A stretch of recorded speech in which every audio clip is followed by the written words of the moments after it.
Hey guys, Hollow here.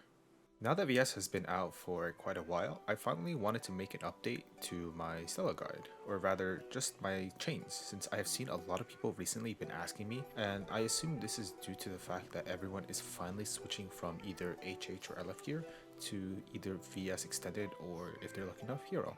So as you can see, I have made some slight adjustments to my tree since I first posted the rework.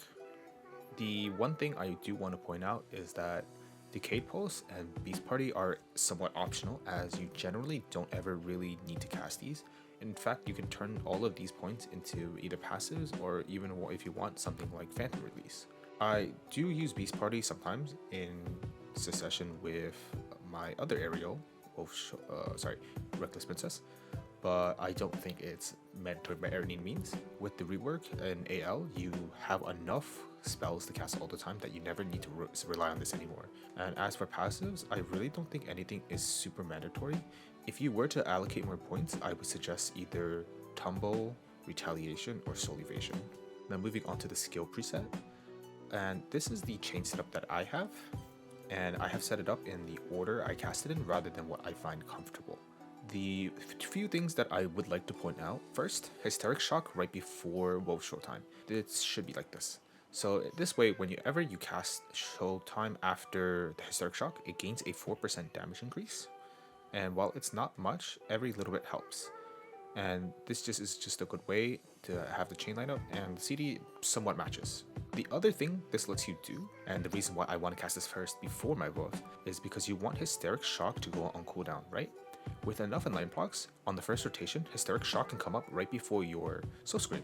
And because of the fact that ending lag on Hysteric Shock is so short, you can cast this into Soul Scream instantly and just basically get a few free hits and a little bit of damage. The other thing I would like to point out is that I have Black Morass on a damage chain rather than CDR, due to the fact that with the way I have this rotation set up, you don't need to have this on CDR.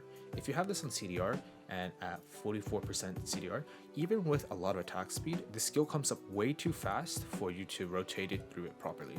An example of a rotation that I have would be chain 1, 2, 3, 4, 5, and then you go back into 4, 1, 2, 3, 4, 5. And with this rotation, you just want to ensure that your beads play are constantly hitting the boss whenever your base wave is up for your penetration procs, as well as giving you a little bit of damage. And as for the last chain, World Dance is used sometimes as filler, but I never really cast Decayed Pulse. And as for aerials, you can either choose to save them for whenever the boss does a aerial mechanic, so HH or VS slams, or you can just use it simply as filler. The rotation has a few downsides, admittedly. There are a few seconds throughout your run where you might have a little bit of no skills up, but this is solved either with enough procs of Enlighten or just casting one of your two filler skills. I recommend using Reckless Princess or World Dance, which is why I still have it in.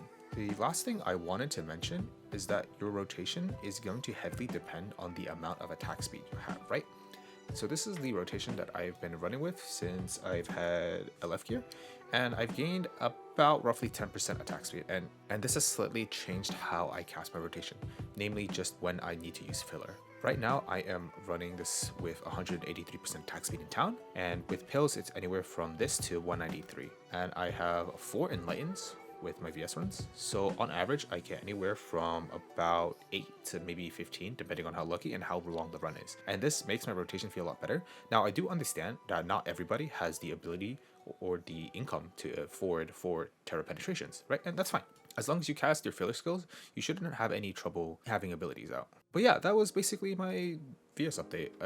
I'm sorry I haven't really been posting. There isn't much content that I've wanted to post recently. Unfortunately, I wanted to make some other things, but I just didn't have the motivation to after a while.